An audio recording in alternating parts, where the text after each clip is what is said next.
புதிய சொந்தங்கள் அனைவருக்கும் அன்பான காலை வணக்கங்கள்.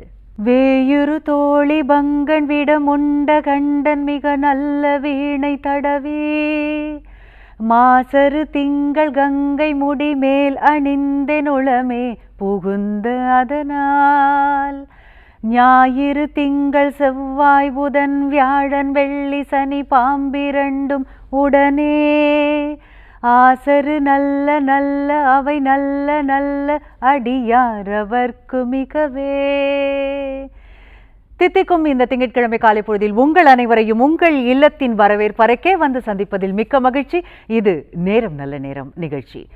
இன்றைய நிகழ்ச்சிகள் ஆதிகால பரிகாரம், ஜோதிடம், ஜாதகம் குறித்த பல சுவாரஸ்யமான தகவல்களை நம்முடன் பகிர்ந்து கொள்வதற்காகவும் உங்களுடைய கேள்விகளுக்கும் சந்தேகங்களுக்கும் விளக்கம் அளிப்பதற்காகவுமே நம்முடைய அரங்கிற்கு வருகை தந்திருக்கிறார் பாரம்பரிய திருவள்ளுவர் குல வம்சாவழி உதித்த பிரசன்ன ஜோதிட ஞானி டாக்டர் சுபம் மாரிமுத்து ஐயா அவர்கள். வாங்க அவரை வரவேற்போம். வணக்கம் ஐயா. வணக்கம். நல்லா இருக்கீங்க? நல்லா இருக்கேங்கம்மா. நல்லா இருக்கேங்கம்மா. அனைவருக்கும் வணக்கம். பாரம்பரிய திருவள்ளுவர் குல வம்சம் பிரசன்ன ஜோதிடர் சுபம் மாரிமுத்து திருப்பூர்லேருந்து இந்த பதிவு உங்களுக்காக. ஐயா, வரிசையா நம்ம திதிகள் குறித்து ஒவ்வொரு வாரமும் பார்த்துக்கிட்டு இருக்கோம். அந்த வரிசையில இன்றைக்கு பார்க்க போற திதி, அதாவது மூன்றாவது திதி திருத்தியை அப்படின்னு சொல்லப்படுற திதி குறித்து பார்க்கலாம். சரி. எனக்கெல்லாம் திருத்தியை அப்படின்னாலே என்ன ஞாபகம் வருதுன்னா அக்ஷய திருதியை தான் ஞாபகம் வருது. அது திருத்தியை அப்படிங்கறது அதுல இருந்தே நம்மளுக்கு அர்த்தம் எடுக்கலாமோ? அதாவது என்னன்னா அள்ள அள்ள குறையாம கிடைக்கிற ஒரு செல்வத்தை தரக்கூடிய ஒரு திதி அப்படின்னு கூட சொல்லலாம் இல்லைங்களா? அந்த திதியில பிறந்தவர்களுடைய குணாதிசயம் எப்படி இருக்கும், அவங்க வணங்க வேண்டிய கோயில் என்ன, அவங்களுக்கான சவால்கள் என்ன அப்படிங்கிறது குறித்து பேசலாம்னு நினைக்கிறேன். ரொம்ப சந்தோஷங்கம்மா, ரொம்ப சந்தோஷம். அதாவது திருதியை திதி அப்படின்னு என்ன, அந்த காலத்திலேயே பிரதமை, துதியை, திருதியை. பாருங்கள், ஒரு மிராக்கள் என்ன அப்படின்னா, சித்தர்கள் எல்லாம் நம்ம சாதாரண விஷயம் இல்லை. இது எல்லாம் யார் இந்த உலகத்துக்கு கொண்டு வந்து சேர்த்துனாங்கிறது கண்ணுக்கு தெரியாமல் எங்கேயோ மகான்கள் வாழ்ந்துட்டுருக்காங்க. இந்த ஜோதிட கணக்கு என்பது மிகப்பெரிய ஒரு விஞ்ஞானம். இதில் ஒவ்வொரு திதி, நட்சத்திரம், யோகம், கரணம், கிழமை எல்லாத்துக்குமே ஒரு மனிதர்கள் பலனை அனுபவிக்கிறதுக்கு நம்ம தமிழுடைய பண்பாட்டில் இந்த ஆன்மீகத்துக்குள்ளே இவ்வளோ பெரிய ரகசியங்கள் புதைஞ்சிருக்கு. ஒரு ஒரு திதியுடைய குணங்கள் எப்படி இருக்கோ அப்படியே இருப்பாங்க. பாருங்கள், இவங்க திருதிய திதியில் ஒருத்தர் பிறந்தா அல்லல்ல குறையாத ஒரு திருதிய திதி. அவங்கக்கிட்ட காசு வாங்கினா உங்களுக்கு அல்லல்ல குறையாது அப்படின்னா பாருங்கள். அப்போது ₹1 கொடுத்தா அது 1 கோடியாக மாறுமா? அப்போ திருதிய திதி யார் இருக்கிறாங்களோ அவங்கக்கிட்ட நீங்கள் ஒரு ₹1 உன் கைராசி நல்லா இருக்குமான்னு சொல்லி வளர்பிறையில் பிறந்திருந்தாலும் சரி, தேய்புறையில் பிறந்திருந்தாலும் சரி, அவங்கக்கிட்ட காலையில் ₹1 யாருக்கும் கொடுக்காமல் இருக்கணுங்க. காலை எழுந்திரிச்சு குளிச்சுட்டு சாமி கும்பிட்டு இந்தாம்மா ₹1 நீ இதை வச்சு நீ நல்லா வாழுவின்னு சொல்லி கொடுத்தா அதிலிருந்து அவங்களுடைய வளர்ச்சி நல்லாயிருக்கும். அப்போது இந்த புரதமை திதியை துருதியைன்னு சொல்லி அந்த திருதிய திதி ஏன் அப்படின்னு கேட்டிங்கன்னா, அந்த காலத்தில் 3வது திதி எதுக்காக வச்சுருக்காங்க அப்படிங்கும்போது, அந்த முன்னோர்கள் அந்த காலத்தில் அந்த திதிக்கு தகுந்த மாதிரியே பலன் அனுபவிக்கணும்னு சொல்லியிருக்காங்க. பாருங்கள், அவங்களுடைய ஜாதகத்தில் பார்த்திங்கன்னா எப்போவுமே 3வது திதியாக வந்தால் பிரதமை, துதியை, திருதியை, இதுதான் உங்களோட லாஜிக்கு. இந்த திதியில் யாராவது பிறந்திருந்தால் எல்லாத்தையும் அனுசரித்து வாழணும்னு அவங்க நினைப்பாங்க. அந்த குடும்பத்துக்குள்ளே அவங்க தான் தலை தூக்கி நிற்பாங்க. எதையாவது வாழ்க்கையில் நம்ம சாதிச்சிட முடியாதாங்கிற தன்னம்பிக்கை கைவிட மாட்டாங்க. ஒரு வைராக்கியத்துக்காக அவங்க வாழுவாங்க. அவங்க பிறந்த இடம் சரி, புகுந்த இடம் சரி, எவ்வளவு கஷ்டம் இருந்தாலும் வாழ்ந்து தான் ஆகணுங்கிற கட்டாயத்தை மனசுக்குள்ளே நினச்சிக்கிட்டு வெளியில் சொல்லாமல் கௌரவத்துக்காக வாழ்வாங்க. அவங்களுக்குன்னு ஒரு ஆடம்பரமான ஒரு வாழ்க்கை வாழணுங்கிறதுக்காக நிறைய முயற்சிகள் எடுத்து ஓடுவாங்க. ஒரு இடந்தடம் வாங்கி ஒரு வீடு வாசல் கட்டி ஒரு சமுதாயத்தில் நானும் கௌரவமாக வாழ்கிறேன் அப்படிங்கிற தன்னம்பிக்கை கைவிட மாட்டாங்க. இந்த திதியில் பிறந்துக்கிறவங்களுக்கு எப்படி இருந்தால் வாழ்க்கையில் நம்ம பிறப்பெடுத்துட்டோம், எப்படியாவது வாழ்ந்து தான் ஆகணும் சொல்லி பெற்ற பிள்ளைகளை நல்லா வளர்த்துவாங்க. அவங்க நல்லா படிக்க வச்சு ஆளாக்கி மனுஷனாக்கி அவங்களுக்கு ஒரு கல்யாணம் பண்ணி வைக்கணுங்கிற வைராக்கியத்தில் இவங்க எல்லா வேலையும் செய்வாங்க. யாராருக்கெல்லாம் சாப்பாடு இல்லையோ அவங்களுக்கெல்லாம் சாப்பாடு போடக்கூடிய ஒரே திதி திருதி திதி. ஏன் அப்படின்னு கேட்டிங்கன்னா, அன்னபோஜனம்னு சொல்லுவாங்க. அந்த காலத்தில் அன்னபோஜனம்னு சொல்லுவாங்க. உங்களுக்கு ஒன்று தெரியுமா? இந்த திருதி தீதியில் பிறந்துக்கிறவங்களுக்கு திருச்செந்தூரில் ஒரு மிகப்பெரிய ஒரு ரகசியம் இருக்குது.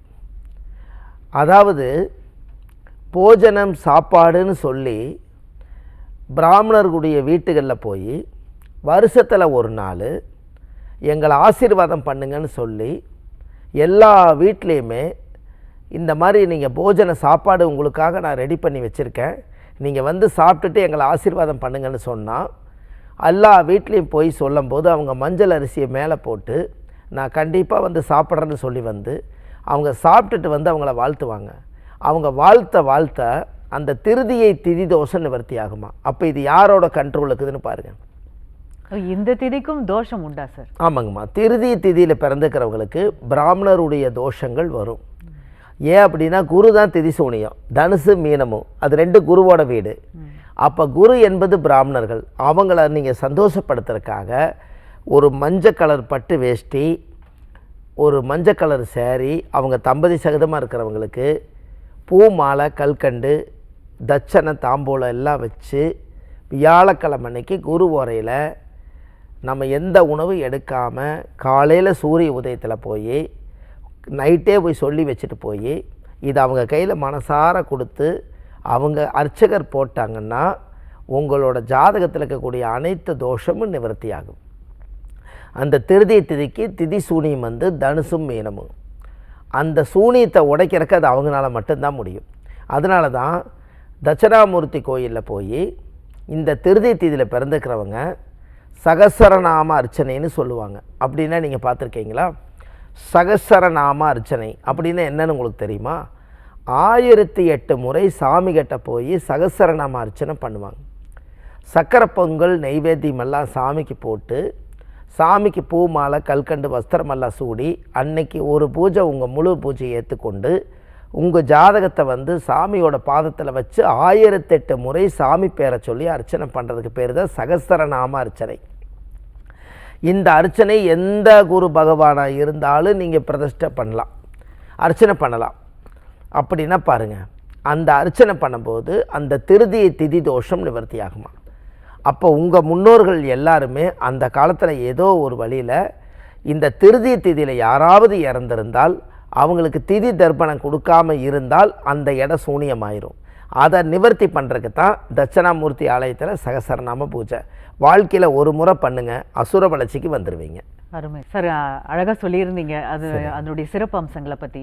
அதாவது திருத்தியை அப்படின்னா வந்து 3ஆம் பிறை அப்படின்னு நம்ம சொல்லலாம் இல்லைங்களா சார்? அப்போ 3ஆம் பிறை வந்து தரிசனம் பண்ணுறதே அவ்வளோ பெரிய புண்ணியமான ஒரு அழகான ஒரு திருத்தியை திதியை அப்படின்னு சொல்லலாம். அவங்களுக்கு வாழ்க்கை எப்படி இருக்கும்? அவங்களுக்கு இன்னும் மேலே சிறக்கிறதுக்கு என்ன பரிகாரங்கள் அது குறித்து சொல்லணும். கண்டிப்பாங்க. அதாவது உங்களுக்கு ஒன்று தெரியுமா? அம்மா அற்புதமான விஷயத்தை எடுத்து கொடுத்தாங்க. அதாவது 3ஆம் பிறை, இந்த 3ஆம் பிறைங்கிறது பிரதமை, துதியை, திருதியை. இந்த 3ஆம் பிறை அன்னைக்கு வானத்தில் பார்த்தீங்கன்னா ஒரு பிறை வரும். இந்த பிறை சாதாரண பிறை அல்ல. நீங்கள் வாழ்க்கையில் திருதி தேதியில் பிறந்துக்கிறவங்க மாதம் 3ஆம் பிறை பார்த்தால் மாதம் அதை நீங்கள் பாருங்கள், உங்களோட வளர்ச்சி அதிகமாகும். ஏன்னா வளர்புறையில் 3ஆம் பிறை திதியை பார்த்தால் அவங்க வாழ்க்கையில் வளருவாங்க. அதனால தான் அந்த திருதிய திதி என்பது அள்ளல்ல குறையாதுன்னு சொன்னது. வளர்வரை என்பது எப்பவுமே தேய்மானம் இல்லாமல் அது வளர்ந்துக்கிட்டே போகிறதுனால தான் வளர்பிறை. இந்த வளர்வுரை தேய்வுரை முதல்ல இவங்க தெரிஞ்சுக்கணும் இல்லையா? இப்போ யாராவது ஒரு ஜாதகத்தில் வந்து குருச்சந்திர தோஷம்னு சொல்லுவாங்க, குருச்சந்திர யோகம்னு சொல்லுவாங்க எல்லாரும். குருவும் சந்திரனும் ஒரு ஜாதகத்தில் சேர்ந்துருந்தாலோ குருவும் சந்திரனும் யாராவது பார்த்துக்கிட்டாலோ இது என்ன சொல்லுவாங்க அப்படின்னு கேட்டிங்கன்னா குருச்சந்திர யோகம் இருக்குதுன்னு சொல்லுவாங்க.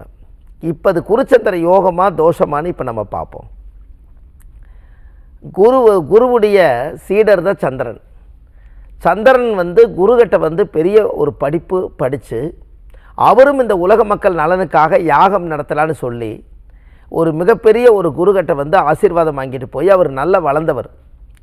அப்பேற்பட்டவர் வந்து அந்த யாகம் நடத்துகிறார். யார் யாகம் நடத்துகிறார்? சந்திரன். அப்போ சந்திரன் வந்து ஒரு தேதியை குறிச்சிட்டு வந்து குரு பகவான்கிட்ட சொல்கிறார், குருவே என்னுடைய வாழ்க்கையில் நான் வந்து முதல் முறையாக ஒரு யாகம் நடத்துகிறேன், அது நீங்கள் வந்து தொடங்கி கொடுக்கணும், நானும் வந்து இனிமேல் நல்லா வளரணும், அதற்கு உங்களுடைய குரு ஆசீர்வாதம் வேணும்னு குரு பகவான்கிட்ட சந்திரன் வந்து கேட்குறாரு. தேதியை வாங்கி பார்க்குறாரு. தேதியை வாங்கி பார்த்த உடனே, மன்னிக்கணும் சந்திரா, இந்த தேதியில் நான் ஏற்கனவே இன்னொருத்தருக்கு வாக்கு கொடுத்துட்டேன், நான் அந்த ஹோமத்துக்கு போகணும், அதனால் என்னால் முடியாதுன்னு சொல்ல. அப்போ எப்படி குருவே, உங்கள்கிட்ட தான் நான் படித்தேன், வாழ்க்கையில் உங்கள்கிட்ட தான் நான் இவ்வளோ காலம் இருந்தேன், எல்லாம் இருந்து நான் ஒரு முதல் முறையாக யாகம் செய்யும்போது என்னுடைய யாகத்துக்கு நீங்கள் வரலைன்னு சொல்லும்போது எனக்கு மன வருத்தமாக இருக்குன்னு சொன்னோன்னே உடனே என்ன பண்ணுறாரு குரு, சரி நீ மன வருத்தப்பட வேண்டாம், என்னோட வாழ்ந்த மனைவி எங்கிட்ட இருக்கிற ஆசீர்வாதம் மனைவி கிட்ட இருக்குதுன்னு சொல்லி மனைவி வந்து ஆசீர்வாதம் பண்ணுறக்காக அந்த யாகத்தை தொடங்கி கொடுக்குறக்காக மனைவியை அனுப்பிச்சி வைக்கிறார். குருவோட மனைவியை அனுப்பிச்சி வைக்கிறார். இந்த யாகம் வந்து உடனே போனோன்னே யாகம் பற்ற வைக்கிறாங்க, யாகம் தொடங்குறாங்க. 2 பேர்த்துக்கு கழுத்தில் மாலை விழுகுது, 2 பேர்த்துக்கு தர்பபில்ல மோதிரம் கங்கணம் எல்லாம் கட்டி இவங்க 2 பேரும் தம்பதி சகிதமாக இருக்கிற மாதிரி யாகம் நடக்குது. இந்த யாகம் நடக்க 3 நாள் ஆனதுக்கப்புறம் பார்த்தீங்கன்னா, ஒரு சந்திரனுக்கு இவ்வளோ பவரா, உலக மக்களே இத்தனை பேர் வந்து உட்கார்ந்துருக்காங்களே, இவ்வளோ ஒரு நல்ல ஒரு மாமனிதனை நான் பார்த்ததே இல்லைன்னு சொல்லி அப்படியே சந்திரன் வந்து மயங்கி, குருவோட மனைவி மயங்கி ஒரு நிமிஷம் மனசு சந்திரங்கட்டையே போயிடுது. இந்த சந்திரங்கட்ட மனசு போன உடனே குருகட்டை வாழ்கிறதுக்கு குருவோட மனைவிக்கு விருப்பம் இல்லை. 3 நாள் கிளம்பிச்சு யாகம் நடத்துறதுக்காக, யாகம் முடிஞ்சு ஏன் அனுப்பிச்சி வைக்கலின்னு ஆள் விட்டு கூப்பிட்டாரு, வல்ல. குருவே கோபத்தில் போகிறாரு, ஏன் என்னுடைய மனைவி என்ன நீ அனுப்பிச்சி வைக்கலின்னு கேட்க. அதுக்கு அவர் சொல்கிறார், நான் ஒன்றும் சொல்லலைங்களே, நீங்களே கேளுங்கன்னு சொல்ல.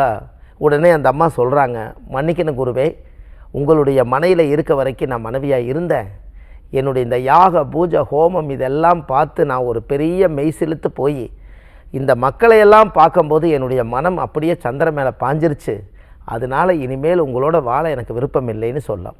ஏற்கனவே சந்திரனுக்கு வந்து 27 மனைவிகள் இல்லை. ஆமாங்கம்மா, ஆமாம். அதில் இதுவும் பாருங்களேன், அதனால உடனே சொல்கிறாரு, கரெக்டாக சொன்னீங்க.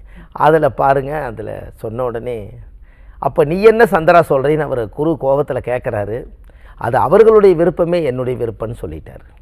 அப்போ உடனே குரு வந்து இருக்கிற சக்தி எல்லாத்தையும் வச்சு குறித்து வச்சுக்கோ, இந்த நாளை, இன்றைய நாள், இன்றைய திதி, இன்றைய நட்சத்திரம், இன்றைய யோகம், இன்றைய கரணம், இது எல்லாம் இன்னைக்கோட இனிமேல் நீ வளர மாட்ட, இனிமேல் நீ தேஞ்சு தான் போவேன்னு சொன்னார். அதனால தான் தேய்வுரை. அப்போது வளர்வுரையில் ஒரு காரியம் செஞ்சால் நல்லா இருக்குன்னு சொன்னதுக்கு காரணம், தேய்வுரையில் ஒரு காரியத்தை செய்யக்கூடாதுங்கிறக்கே குருச்சந்திர தோஷம் வாங்கினதுனால தான் தேய்வுரையில் எந்த காரியத்தையும் செய்யாமல், எந்த காரியம் சுபமாக இருந்தாலும் வளர்வுரையில் செய்யுங்கன்னு சொன்னாங்க. ஏன், குருவோட மனைவியை சந்திரன் வந்து எடுத்துக்கொண்டதுனால, அந்த சாபம் அதில் இருக்கிறனால அதில் கொஞ்சம் பிரச்சனை இருக்குதுங்கிறத சொல்லாமல் சொல்லி வச்சுருந்தாங்க. அப்படின்னா பாருங்கள், அதனால தான் வளர்வரையில் 3ஆம் பிறையை பார்த்தால் குருச்சந்திர தோஷம் நிவர்த்தியாகும். அது யாருடைய ஜாதகத்தில் எல்லாம் குருவும் சந்திரனும் இருக்குதோ அவங்க சிறு வயசில் ஒரு முறை காணாமல் போயிடுவாங்களா. ஏன்னா குருவோட மனைவி சந்திரனை தாட்டி விட்டோன்னே அவங்க திரும்பி வரல. அதனால் குருச்சந்திர யோகம் இருக்கிறவங்களுக்கு மனவெருத்தும் கூட ஒரு நாள் சொல்லாமல் காணாமல் போயிடுவாங்களா. அதனால் எப்பவுமே எல்லா விஷயத்திலையும் காணாமல் போகிறதுக்கு பல பிரச்சனைகள் இருக்கும். அதனால தான் வளர்வுரை யோகமும் தேய்வுரை யோகமும், இந்த யாகம் நடத்தி சாபம் வாங்கும்போது தேய்வுரையில் வாங்குறார். அப்போ வளர்வுரையில் தான் ஒரு காரியம் செய்யணும், தேய்வுரையில் செய்யக்கூடாதுன்னு சொன்னாங்க. உங்களுக்கு ஒன்று தெரியுமா, மாதம் 30 நாள் வருது. இந்த 15 நாளுங்கிறது வாழ்க்கையில் பார்த்தீங்கன்னா 15 நட்சத்திரங்கள் நீங்கள் சொன்ன மாதிரி இருக்கும். மீதி இந்த பக்கம் எடுத்துக்கிட்டால் மீதி தான் இருக்கும். இந்த 30 நாளுக்குள்ளே 15 திதி வரும். இடையில அமாவாசைக்கு ஒன்று எடுத்துக்கும், பௌர்ணமிக்கு ஒன்று எடுத்துக்கும். ஆக மொத்தத்தில் 30 திதியில் 30 நாளில் ஒவ்வொரு திதிகள் வரும்போதும் ஒரு திருதி திதி மட்டும் அவங்க வாழ்க்கையில் வந்துருச்சுன்னா 3ஆம் பிறை அவங்க பார்க்கணும். ஏன் அப்படின்னு கேட்டிங்கன்னா, சிவனுடைய தலையில் பார்த்தீங்கன்னா பிறை இருக்கும், பார்வதி தாயாருடைய கழுத்தில் மேலே தலையில் பார்த்தீங்கன்னா பிறை இருக்கும். அப்போ எல்லாருமே பிறை என்பது நிலா, நிலா என்பது சந்திரன், சந்திரன் என்பது நீர், எல்லாரும் கங்காதேவியை வச்சு தலையில் வச்சு தான் அவங்க வாழ்க்கையில் இன்றைக்கி வரைக்கும் இருக்காங்க. பாருங்கள், பெரிய பெரிய ஃபேமஸ் கடவுள் எல்லாமே இந்த பிறையை மேலே வச்சுருப்பாங்க. இந்த பிறையை பார்த்து தான் ஒரு விசேஷம் கும்பிடுவாங்க, பிறையை பார்த்து தான் நோன்பு கும்பிடுவாங்க, பெறையை பார்த்து தான் பெற வந்துருச்சுன்னா தான் சாப்பிடுவாங்க. அந்த காலத்தில் கடவுள் யாருன்னு கேட்டிங்கன்னா சூரியனும் சந்திரனும் தான். அதுக்கு அடுத்தது சிற்ற தெய்வம் எதுன்னு கேட்டிங்கன்னா பெறை தான். இந்த பெறை பார்த்தாச்சுன்னா அவங்க வாழ்க்கையில் கண்ணுக்கு தெரிஞ்சிருச்சுன்னா என்னுடைய பாவமே நிவர்த்தியா. அதை பார்த்தாச்சுன்னா இத்தனை நாள் விரதம் இருந்ததுக்கு பெறை பார்த்துட்டு தான் சாப்பிடுவாங்க. அந்த பெறையை பார்க்குறக்கு கொடுப்பனை இருக்குன்னு சொல்லுவாங்க. கண்ணுக்கு ஒரு 5 நிமிஷம் 2 நிமிஷம் வந்துட்டு போகும். அந்த 2 நிமிஷத்துக்காக உலகமே காத்துட்ருக்கோம். இதுதான் திருதிய திதி. ஐயா, அருமையாக சொல்லியிருந்தீங்க. அதாவது இந்த ஒரு கதை, இறைவனுடைய கதை, இது எப்படி தோஷமாக ஆச்சு அப்படிங்கிறத நல்ல எல்லாரும் நேயர்கள்லாம் வந்து புது விவரமாகவே தெரிஞ்சுக்கிட்டோம். கண்டிப்பாக. இன்னொன்று வந்து சார், அந்த திருதியை திதிக்குன்னு அதிபதி இருப்பாங்க. அது வந்து குபேரனை சொல்கிறாங்க, கண்டிப்பாக கௌரி தாயாரையும் சொல்கிறாங்க. கண்டிப்பாக. இவங்களை வணங்கினா வந்து எங்களுக்கு நல்லது நடக்குமா, இல்லைனா எங்களுக்கு வணங்க வேண்டிய ஸ்பெஷல் கோயில் ஏதாவது இருக்குங்களா? கண்டிப்பாக கண்டிப்பாங்க. அதான் பாருங்களேன், இந்த குருச்சந்திர தோஷம், இப்போ குருச்சந்திர யோகம்னு நம்ம சொன்னாங்க. இந்த குருச்சந்திர யோகம் இருக்கிறவங்க ஏதாவது அடிக்கடி பிராமணருக்கு வேஷ்டி துண்டு, பூ, மாலை, கல்கண்டெல்லாம் வச்சு பூஜை பண்ணி அவங்ககிட்ட ஆசீர்வாதம் வாங்கணும். அவங்ககிட்ட சாபம் வாங்கக்கூடாது. ஏன்னா குருவுடைய சாபம் வாங்கினால் அடுத்த பிறவிலேயே குருச்சந்திர தோஷம் பிறக்கும். நாம் இந்த ஜாதகத்தில் இருக்கக்கூடிய கிரக தோஷங்களை எல்லாத்தையுமே நிவர்த்தி பண்ணுறதுக்கு தான் இந்த பிறவி எடுத்திருக்கோம். தோஷத்தை மறுபடியும் உருவாக்கி வச்சுட்டு போகக்கூடாது. அடுத்த பிறவியில் அது நம்ம அனுபவிக்கிற விட நம்ம குழந்தைகளுடைய ஜென்ரேஷன் வம்சத்துக்கு அது அப்படியே ஜம்ப் ஆகும். ஸோ அந்த ஜாதகத்திலே தெரியுது நம்ம எதுக்காக பிறந்திருக்கோம், என்ன செய்யணும் அப்படிங்கிறதே இதனாலே நாங்கள் கணிச்சிடலாம். ஆமாங்கம்மா. கட்டத்தில் பிறக்கும்போது எப்படி இருக்குதோ அதன்படி தான் வாழணுங்கிறது விதி இருக்குதுங்க. அங்கே எகென்ஸ்டாக வாழ்றதுனால தான் கிரகத்து கோபம் வந்து நம்மளை மாற்றி விடுறது. எப்போவுமே ஒரு ஜாதகத்தை பற்றி நம்ம அதையெல்லாம் அடுத்ததில் நம்ம ஆராய்ச்சியில் பார்ப்போம். கிரகங்கள் என்றைக்குமே நம்மளை அறியாமையே நம்மளுக்கு வேலை செய்யுது. நம்மளோட முக்கியமாக பார்த்தீங்கன்னா அந்த கிரகங்கள் வந்து நம்மளோட வாழ்ந்துட்டு இருக்குது. நீங்கள் தூங்கி எந்திரிச்சாலும் அந்த கிரகம் நம்மளுக்கு சப்போர்ட் பண்ணுது. அப்போ கிரகம்தான் ஒரு பேர் வச்சுட்டான்னு சொல்கிறாங்க. நான் ஒரு சூப்பரான பேர் கண்டுபிடிச்சிக்கிறேன், இந்த பேர் வச்சு தான் நான் நல்லா இருக்கேன்னு சொல்லுவாங்க. ஆனால் அவங்க நல்லா இருக்குதுன்னு அவங்க திருப்திக்கு சொல்கிறாங்க. ஆனால் கிரகம் தானே முடிவு செய்யுது. இப்போ அவங்க ஜாதகத்துக்குள்ளே அந்த பேர் உள்ள கிரக நிலைகள் எல்லாமே அதை சார்ந்து தான் இருக்குது. அந்த எண்ணம் தான் அவருக்கு வரும். அதனால் அந்த பேர் அவருக்கு பிடிச்சிருக்கும்பாங்க. ஆனால் கிரகம் தான் முடிவு செய்யும். எல்லா விஷயத்தையும் கிரகம் தான் முடிவு செய்யும். நம்ம நினச்சிக்குவோம் வியாக்கியானமாக நான் வந்து ரொம்ப கஷ்டப்பட்டு நான் வாழ்க்கையில் முன்னுக்கு வந்தேன்னு. அத்தனையும் கிரகம் தான் முடிவு செய்யும். ஏன்னா கிரகம் தான் மனிதனை இயக்குது, மனிதன் கிரகத்தை இயக்குவதில்லை. காலையில் எழுந்திரிச்சு நீங்கள் சூரிய உதயத்துக்காக நீங்கள் விளக்கு பற்ற வச்சு உலகம் பூரா வெளிச்சு வரப்போதா? கிடையாது. இயற்கையாக நீங்கள் தூங்கி எந்திரிச்சு வரும்போது அவ்வளோ பெரிய உலகத்துக்கே வெளிச்சத்தை கொடுக்கக்கூடியவர் சூரியன். அப்போ அந்த காலத்துல எல்லாம் இதெல்லாம் தான் உருவாக்குறான். நம்மளால் முடியாததெல்லாம் இயற்கைன்னு சொல்லிட்டு போயிட்டாங்க. நம்மளால் எதெல்லாம் முடியாதோ அதெல்லாம் இயற்கைன்ட்டாங்க. நீங்கள் நல்லா யோசிச்சு பாருங்கள். ஒரு பசுமாடை வளர்த்துங்க, பாலை கறந்தீங்க, அதை கொண்டு போய் சிவனுக்கு அபிஷேகம் பண்ணின்னு சொன்னீங்க. பசுமாடு யார் படைச்சது? கடவுள் படைச்சது. பால் யாருக்கிட்ட இருந்தது? கடவுள் கொடுத்த பால். திரும்பி அது எங்கே போகுது? சிவன்கிட்டே போகுது. அப்போ நம்ம இங்கே என்னத்தை உருவாக்கணும்? ஒரு பூ பொறிக்கிறீங்க, அந்த பூ கஷ்டப்பட்டு நான் பறித்து கொண்டு போய் கடவுளுக்கு வச்சேன்னு சொல்கிறீங்க. அந்த பூவை யார் படைச்சா? அந்த விதை யார் போட்டா? அப்போது மனிதனாக பிறந்தா நம்ம கடவுளுக்கு என்ன செய்கிறோம்? அதுதான் விஷயம். ஒரு பசுமாடுங்கூட பால் கொடுக்குது. ஒரு பூச்செடியில் இருக்கிற பூ வந்து கடவுளுக்கு சொந்தமாகுது.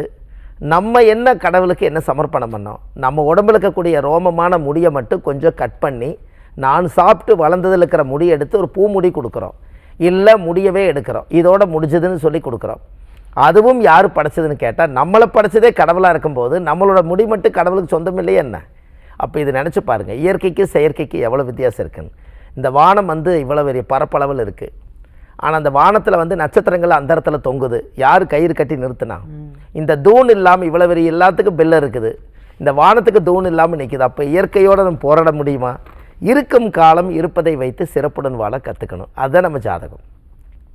அப்போ அப்படி இருக்கும் காலகட்டங்கள் இந்த திருதிய தேதியில் ஒருத்தர் பிறந்துட்டாங்கன்னா இந்த உலகத்தில் முன்னோர்கள் கட்டி வச்ச கோவில்களை எல்லாமே வாழ்க்கையில் ஒரு முறை உங்கள் பாதம் படணும். ஏன் படணும் அப்படின்னா, புண்ணியம் செய்வதற்கே புண்ணியம் செய்திருக்க வேண்டும். ஒரு செங்கல் எடுத்துகிட்டு போய் ஒரு கோயில் கட்டுறக்கே நம்ம இவ்வளோ கஷ்டப்படுறோம். அவ்வளோ பெரிய கோவிலை கட்டி வச்சுட்டு முன்னோர்கள் எல்லாம் போயிட்டாங்க, பெரிய பெரிய ராஜாக்கள் மன்னர்கள் எல்லாம் போயிட்டாங்க. நாம் போய் ஒரு ரூபாய்க்கு சூடை வாங்கி பொருத்தி கும்பிட்றதுக்கு எத்தனை ஆராய்ச்சி பண்ணிகிட்ருப்போம். ஒரு பத்தியை பொருத்தி தீவத்தை போடுறது ஒரு திருப்தி தான். ஆராய்ச்சிக்குள்ளே போகவே முடியாது. ஏன்னா அவங்க எல்லா ஆராய்ச்சியும் செஞ்சு பார்த்துட்டு தான் கோயிலை உருவாக்கி வச்சுட்டு போயிட்டாங்க. கரடுமுரடாக வாழ்ந்துடக்கூடாதுங்கிறதுக்காக ஆன்மீகத்தை புகுத்துனாங்க. இல்லைன்னா எல்லாரும் அரக்கனாயிருவாங்க. அப்போ ஆன்மீகம் தொலைஞ்சு போயிருக்கும். அதனால் ஒவ்வொரு கோயிலையும் காலையில் எந்திரிச்சா உங்களுக்கு வீட்டில் கிடைக்கிற நிம்மதியை விட குளிச்சுட்டு காலையில் எந்திரிச்சு சூரிய நமஸ்காரம் பண்ணிவிட்டு ஒரு கடவுளுக்கு போய் தீபம் போட்டு வந்தால் மனசில் இருக்கிற பாரம் குறையுது. அதே வீட்டில் இருந்தால் பாரம் குறையுமா? இதையெல்லாம் முன்னோர்கள் அதை யோசித்து தான் இந்த உலகத்தில் அதையெல்லாம் சமர்ப்பித்திருக்கிறாங்க. எங்கெங்கே எல்லாம் நிலநடுக்கங்கள் வருமோ, எங்கெங்கே எல்லாம் அசுரர்கள் இருப்பாங்களோ, எங்கெல்லாம் இயற்கை சீற்றம் அழியுமோ அந்த இடத்துல எல்லாம் கோயிலை உருவாக்கியிருக்கிறாங்க மக்கள். இதெல்லாம் தியான நிலையில் வச்சு பார்த்தா. அப்படின்னா பாருங்கள், பூமி வெயிட் உள்ள பூமி வெயிட் இல்லாத பூமின்னு நீங்கள் எப்படி தெரியும்? வெயிட் உள்ள பூமி வெயிட் இல்லாத பூமின்னு உங்களுக்கு எப்படி தெரியும்? வெயிட் உள்ள பூமினா பல்லாயிரம் டன் கணக்கில் கற்களெல்லாம் கொண்டு வந்து வச்சு ஒரு கோயிலை கட்டி வச்சுக்கிற இடம் பூமி வந்து வெயிட் உள்ள பூமி. எதுவுமே இல்லாமல் பரப்பளவில் இருக்கிறது வெயிட் இல்லாத பூமி. அப்போ அங்கே வெயிட்டை ஏன் வச்சுக்கிறாங்கன்னா, அந்த இறையருள் சக்தி அந்த இடத்துல அதிகமான தாக்கம் இருப்பதனால அந்த இடத்துல சிலையை பிரதிஷ்டை பண்ணியிருக்காங்க. முன்னோர்களுடைய ஆராய்ச்சிக்குள்ளே போகவே முடியாது நம்மெல்லாம். ஆனால் இருந்தாலும் இன்றைக்கி ஒரு 4000 கோயில் வரலாறு பெற்ற புண்ணிய ஸ்தலம் நம்மளுடைய புண்ணிய தமிழ்நாட்டுக்குள்ளே இருக்குதுன்னு சொன்னால் நாம் செய்த பூர்வ ஜென்ம புண்ணியத்தில் நம்ம முன்னோர்களுக்கு தான் நம்ம ஆசீர்வாதம் செய்யணும். அப்படி இருக்கும்போது இந்த திதிக்கெல்லாம் கோயிலை கண்டுபிடிச்சிருக்காங்க, நட்சத்திரத்துக்கு கோயிலை கண்டுபிடிச்சிருக்காங்க, அதே போல் யோகம் கரணம் கிழமை அத்தனைக்கு கோயிலை கண்டுபிடிச்சிருக்கிறாங்க. எதற்காக இதை கண்டுபிடிச்சாங்க அப்படின்னா, நீங்கள் உங்களுடைய ஜாதகத்தில் எத்தனை கோயிலுக்கு வேணாலும் போங்க, எல்லா கோயிலுக்கு போனால் புண்ணியம். ஆனால் உங்கள் ஜாதகத்தில் ஒரு டிவி வந்து எதுக்கால இருக்குது, ரிமோட் உங்கள் கையில் இருக்குது, இதை அமுத்துனாங்க டிவி ஓடுதுன்னா ஏதாவது ஒரு கோயில் மட்டும்தான் உங்களுடைய சக்கரத்தை சுத்த விடும்.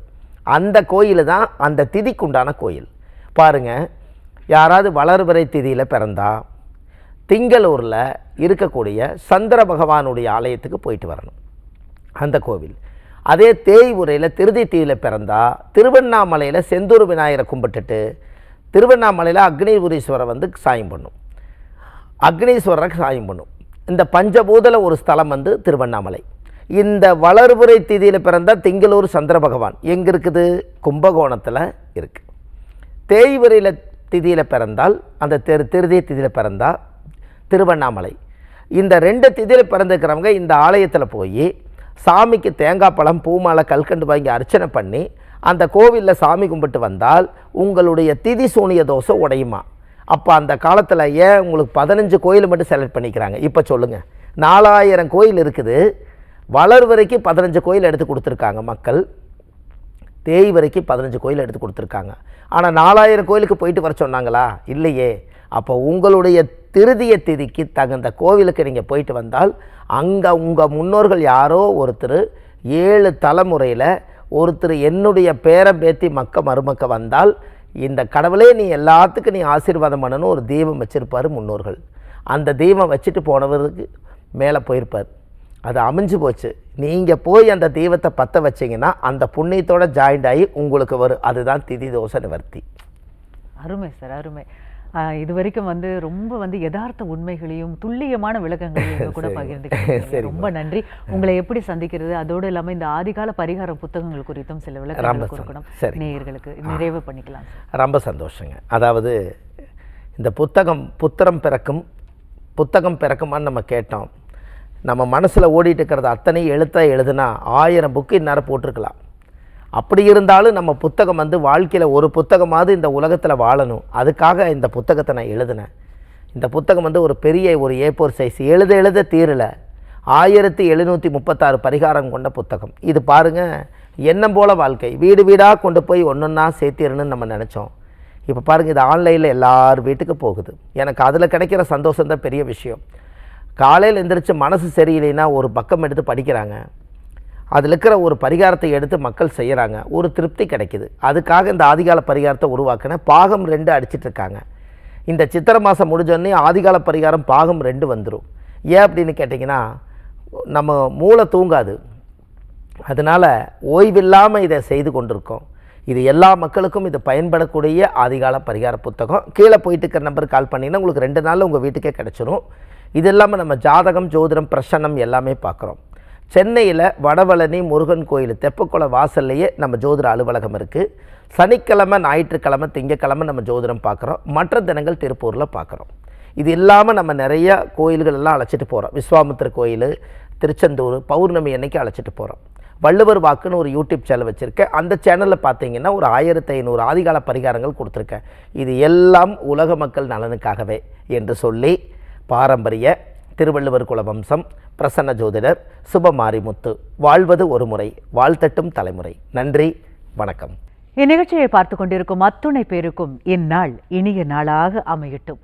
புதுயுகத்துடன் இணைந்திருங்கள், மகிழ்ந்திருங்கள். மீண்டும் சந்திப்போம். நன்றி, வணக்கம்.